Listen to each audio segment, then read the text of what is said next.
Thanks for joining us. Talkline Network Radio, America's longest-running Jewish broadcast network, the voice of the Jewish community. Welcome to the podcast. You are now tuned in to this episode of our podcast. Today we are going to interview some of the greatest and now, please welcome your host.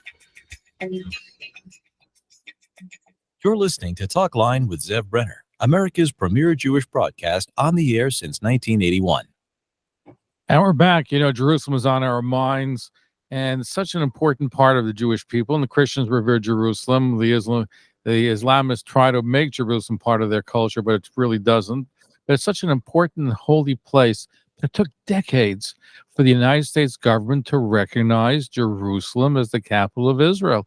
I remember covering a story with Nat Lewin, famous attorney, of a family that the American-born family, they had a child born in Jerusalem, and the United States refused to recognize that the child was born in Jerusalem, Israel. It wouldn't say Jerusalem, Israel. That changed, of course, with Donald Trump becoming president, and he finally making and recognizing Jerusalem as the capital of Israel. Our guest right now written a fascinating book called Because It's Just and Right, the Untold Back-Story of the U.S. Recognition of Jerusalem. Farley Weiss joins us. He is former president of the National Council of Young Israel. He's also the chairman of the Israel Heritage Foundation. And Len Grunstein joins us. He's a retired banker, attorney. He was chairman of Israel Discount Bank, IDB, founded Project Ezra, many different Jewish groups. They've co-authored a book about this very topic. So thank you for joining us. Thank you. It's good to be here, Zev. Thank you. So let's begin at the beginning. You know, for so many decades, I've been hearing, yes, it's on the books. The United States should recognize Jerusalem as the capital of Israel. But every time it comes up, pushed up 6 months, we got a waiver. So how did it begin? When did it begin? It began in 1990. It began in 1995. John Kyle was a freshman senator. It was the beginning of his first year. Farley was the president of Young Israel of Phoenix in Arizona, and they became friends. And John Kyle told Farley and everyone else his priority for his first year in the Senate was to pass a law, not resolution, not talk, pass a law that undivided Jerusalem was the capital of Israel and to move the embassy there. And he accomplished it. It was not simple, but working very hard, he was able to put together a group. Senator Doyle helped. Besides Dole, there was also Senator Lieberman from the Democratic side. And the result was a nearly unanimous vote by the Senate in favor. What was it, Farley? 93 to 5 and 374 to 37 in the House. And that law had a presidential waiver. That was the only way they could get it passed. And as Farley will tell you, most presidents and the State Department in particular never wanted this to happen. So Farley, why don't you take it from here? But by the way, I just was curious to know before you answer, Farley, one of you can address this. If the vote were to be taken today, I'm not sure if it would pass, or at least with the same kind of numbers for sure. Well, they did actually have the votes within the last year in the Senate. It wasn't really well known. And they voted 97 to 3 to uphold the decision of moving the embassy to Jerusalem and its recognition as the capital. Was it mostly Republicans who voted for that? 97 to 3 in the Senate. That means it was a bipartisan, overwhelming majority. Only, I think, wow, I didn't realize Sanders, that. Elizabeth Warren, and one other person. Bernie Sanders, I'm sure. Yeah, those two. I can't remember the third one, but it is the problem was that the President Clinton was opposed to it, and so he could have vetoed it, but it was the veto would have been overridden because more than 2/3 majority. So he let it become law without his signature. And then he kept ignoring the legislation and putting this waiver. The waiver was only supposed to be for moving the embassy, but not for the recognition of Jerusalem as the capital. That was not a waivable thing, in which 84 senators sent a letter to President Clinton saying you can't waive the recognition of Jerusalem, only the moving the embassy. And he ignored them, and so did George W. Bush, and so did Barack Obama, which they all kind of promised to do it, especially George W. Bush did. And And then it only took someone like Donald Trump, who, when I was president of the National Council of Israel, I thought that Trump was somebody who had the chutzpah, who would overcome the international pressure. And he said that the pressure was enormous to not do it. And Ivanka Trump, a few weeks before the election, said at a Chabad that I attended in Miami, in a speech, that she said 100% that Trump would recognize Jerusalem and move the embassy. And he was going to do it initially and then felt the pressure and put it off for a year. And then he ended up with David Friedman really being the one main person in the administration. He got a lot of support from Mike Pence and Nikki Haley and Jason Greenblatt and Jared Kushner. But David Friedman was the main driving force to convince President Trump to recognize Jerusalem and move the embassy and overcome the pressure from the foreign countries. And President Trump made that courageous decision. The other group that was really against it was the State Department. And it's uncanny how similar the original meeting was between John Marshall and Dean Acheson from the State Department and Truman, Clark Clifford playing the role of David Friedman in that meeting, and the meeting in President Trump's office where Secretary Rex Tillerson of the State Department sat there with a briefing book that he began to read, and Friedman was there to play the role of pushing this decision in favor of recognizing Israel. John Marshall kept on saying to Truman, this makes no sense. Don't recognize Israel. You're only going to cause problems. The best thing is not to recognize Israel. And then Truman made the courageous decision to recognize Israel. But he didn't want to. From I read some historical books, he really wasn't such a friend of Israel, and he ended up, of course, recognizing the state, but not without going back and forth. And there was a period of time where he could not have done it. Yep. It was interesting. Now, go forward in history to the meeting in Trump's office. There was David Friedman at one end. There was Tillerson at the other end. And a lot of people who in their heart may have wanted to go one way, the other way, who were basically silent. And Tillerson starts reading from his briefing book. And it was prepared with some real zingers in there that were totally wrong. So he begins by saying, and when Israel conquered Jerusalem in 1996, it was over. Friedman said, excuse me, 1996? I think you mean 1967. Tillerson slams the book shut and it goes, I'm done. But he also said something else that was really off the wall. He said, and besides, and this is right out of what Acheson and Marshall were saying to Truman, that the UN didn't want Jerusalem to be part of Israel. They wanted it to be an international city. And he goes, besides, Jerusalem is supposed to be an international city. Now, this idea was dead on arrival. Even Truman, when he wrote the cardinal who asked about it, said, you know, there's no real ability to make this happen. Maybe we could protect freedom for all the religious sites. So even he backed off originally. And then by the early 50s, the idea was dead. And no law got passed, no Security Council resolution. It was just an idea that basically died. And so Tillerson talking about it so many years later, can you imagine? But Friedman didn't get a chance to criticize him about that because with the 1996, it was over. And then the president made the decision. So it's uncanny how similar the meetings were and the decision-making process. Certainly uncanny. And the fact is, though, that each year, or it kept getting deferred down the road, nobody really believed was going to happen. I think, did you ever believe it was going to happen? Everybody? Yeah, I did. I believed it was going to happen. The senators who passed it expected it to happen during Clinton's term, and they were furious when Clinton wasn't doing it. And then I expected it to happen when Trump became president, because I saw that Trump was somebody who was a different type of politician, different type of president. Because the narrative was that if Jerusalem was to be recognized as the capital of Israel, it would be rioting across the whole Arab world. It would be devastation, right? That was the narrative that I kept hearing. You Right, kept but Trump promised the evangelical community that was one of 4 items they asked for was to recognize Jerusalem as the capital, and he was very much interested in keeping his promises. Steve Bannon had on a blackboard in his office in the White House a list of his promises, including the issue of moving the embassy to Jerusalem and recognizing as the capital. Kellyanne Conway said before he took office that was going to be like the first day in office he was going to do it, and he got pressure and delayed it. But as president, I was president of the National Council of Israel at the time. We did a call to the White House before he made the decision, and so that he would hear from the Americans and know that America supports this decision. And he literally did.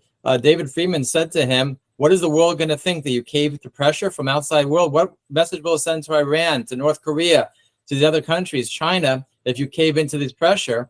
And Trump is somebody who likes to say, "I'm not going to cave into pressure." And he actually tells the story about how he told these foreign leaders who were calling him, telling him not to do it, that I'll get back to you next week.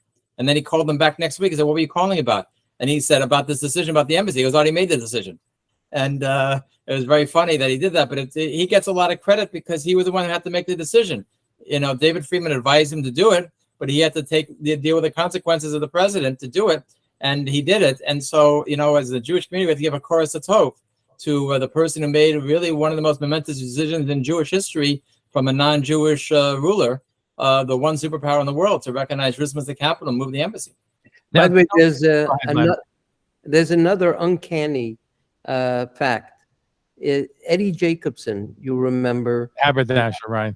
Yes. So he was partners with Truman. He was very rarely, if ever, invited to the house because Truman's family, his wife and mother-in-law, were not too friendly to Jews. But remember that their business failed and Eddie Jacobson went bankrupt. President Truman never went bankrupt. So the creditors were bothering him, really pressing him, even when he was president in the White House. So Eddie Jacobson became a traveling salesman and went around, and whenever he could make it to Washington, D.C., he'd stop by the Oval Office and he'd give President Truman some money in cash so that he could pay creditors. So bankruptcy in connection with Truman. Now roll forward. David Friedman was an unbelievable bankruptcy lawyer before he became the ambassador, and he represented President Trump. Think of those two coincidences. David loved it. and Judaism is not just as a coincidence. Every history repeats itself. It's hashgacha pratis. Divine providence. We're looking at a book called "Because It's Just and Right: The Untold Back-Story of the U.S. Recognition of Jerusalem." Our guest, Farley Weiss, former national president of the National Council of Young Israel.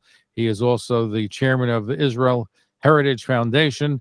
Len Grunstein, he's a former banker, former attorney. He is a founder. He was a former chairman of IDB. Project Ezra is one of his groups that he's founded and worked with, very active in the Jewish community.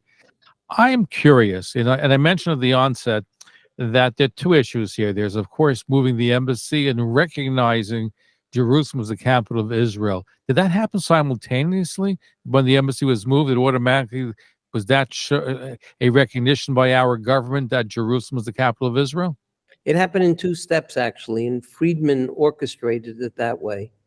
So what President Trump first did, and it's interesting, even the governor in Florida had a role. Governor DeSantis, he was then a congressman, and he held a hearing at the end of November in which he asked very pointedly all of the players, including in the State Department, why it hadn't been done. It made no sense not to be done. The testimony was terrific. The questioning was amazing. A few weeks later, President Trump, thank God, recognized Jerusalem. Then it took a nice few months to actually move the embassy. Interestingly, all of this traces back to well before, because Jerusalem is in Israel, and under the peace treaties that were negotiated at the end of World War I, the area between the Jordan River and the Mediterranean Sea of Israel was recognized as what would be the country then called Palestine, but Israel, in which under the resolution that was adopted by the winning powers, which included Britain, France, Japan, and the United States. They met in 1920 in San Remo. They had begun in Paris in 1919 when they met and they heard representations from all of the different countries that were part of the empires, and they created at the time, recognized countries like Hungary, Czechoslovakia, Poland was reconstituted. They adjourned in 1920 to San Remo, Italy, and there they met representations from the former Ottoman Empire. So they met with delegations from Syria, from Mesopotamia, now Iraq, from Saudi Arabia, Sheriff Hussein. And the Syrian delegation claimed Israel because under the Ottoman Empire, there was no capital Jerusalem at the time. In fact, there hasn't not been any capital other than the Jewish capital of Jerusalem in history. But they met, and the Syrian delegation said they were in charge of this area, and therefore it should be part of Syria. The group met like a court, hearing testimony.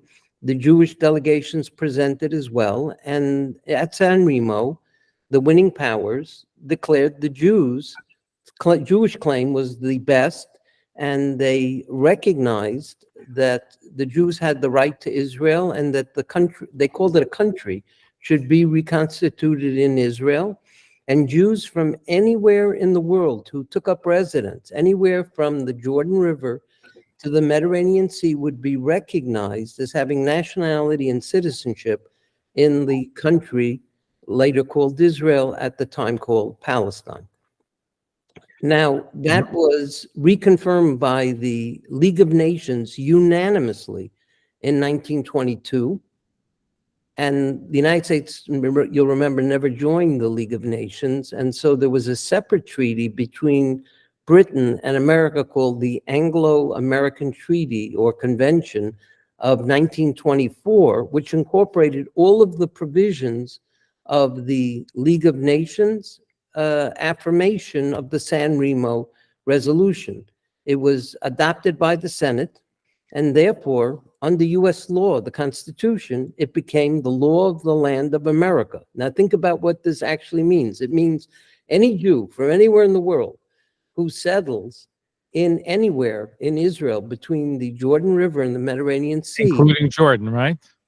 Well, Jordan then, but then that was withdrawn. I'm going. No, but originally, according to the Balfour Declaration, from what I've been told and what I have spoken to historians, that it included Jordan was part of this land of Israel that was to be given to the Jewish people. It was taken away, but originally that was part of the Jewish mandate. Correct. And so when we think about the over 60,000 U.S. citizens that live in Judea and Samaria, and the thousands of additional U.S. citizens who live in Jerusalem over what is called the Green Line, which includes neighborhoods like Har Nof, all of them have rights as a matter of U.S. law. So even before the Jerusalem Embassy Act, there was this law. It's interesting, when we talked about it and we were writing the book, some of the players said, boy, they wish they would have known about it at the time. But be that as it may, it is the law of the United States that all these areas, Jerusalem is an undivided city. By the way, it's not easy to undo it now. That same case you mentioned, Zivotofsky case. Right. If you read it carefully, it stands for the proposition that it's a shared right, and they were under the misunderstanding, the court, that the executive had never, ever recognized this. Had they been presented fully with things like the Anglo-American Treaty, they might have concluded otherwise in Zivotofsky. But be that as it may, now that there's I want you to know that they lost the case when they brought the lawsuit. They lost the case to have Jerusalem, Israel stamped on the passport. Yes. Only after Donald Trump's recognition of Jerusalem as the capital of Israel, that now if any American child or any child that's born in Israel will say on the passport, Jerusalem, Israel. And you know, Zev, that Zivotofsky got the first passport when they got the first passport. Okay. They gave him the first passport. And now under that same case, it can't be undone without the approval of both Congress and the president. So it's done. And think about it, when the Biden administration first came in and they were thinking about it, They didn't do it in the end. And part of the reasoning, I believe, is because they couldn't. Law is the law. It became the law of the land under the 1995 Embassy Act once the president acceded to it and recognized Jerusalem. And so Donald Trump pretty much assured that forever it's the capital of Israel, and the embassy can't be moved.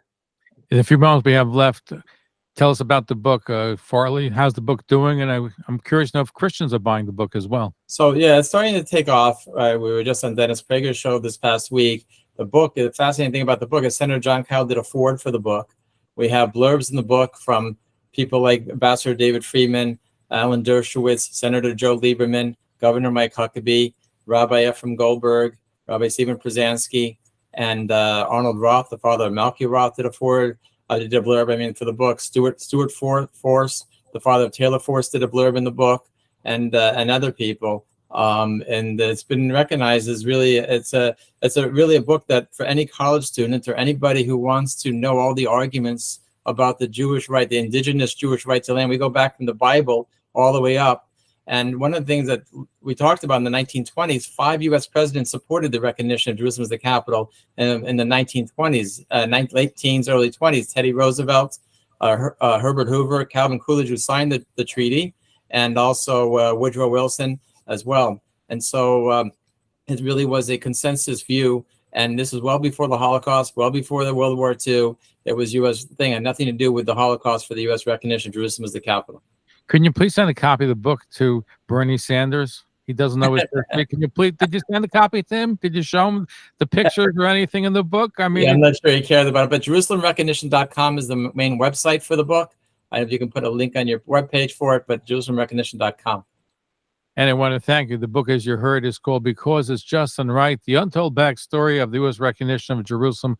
Our guest, Farley Weiss, former national president of the National Council of Young Israel, also the chairman of the Israel Heritage Foundation, IHF, and Len Grunstein joins us. He's a former banker, attorney. He's was with Israel Discount Bank, IDB of blessed memory, right? No longer the case. A lot of the banks have merged. We also founded Project Ezra, involved many different Jewish groups. Thank you for joining us, Len. Do you miss being a lawyer or a banker? Now I'm recovering. You're recovering. Okay. How long does it take to recover? It takes a few years, but when you started a yeshiva for retired people, you have a place to go. Anyway, thank you for joining us, and continue success with the book. Thank you so much. Excellent. Thank you for tuning in to Talkline with Zev Brenner, America's premier Jewish broadcast, the pulse beat of the Jewish community. For continuous Jewish programs, TalklineNetwork.com, or our 24-hour-a-day listen line at 641-741-0389. For past shows, you can find us on iTunes, Spotify, Amazon, YouTube, Instagram, and all major podcast platforms, or jewishpodcast.org. Thanks for listening to the TalklineNetwork.com. Follow us on Facebook, Twitter, and Instagram. So be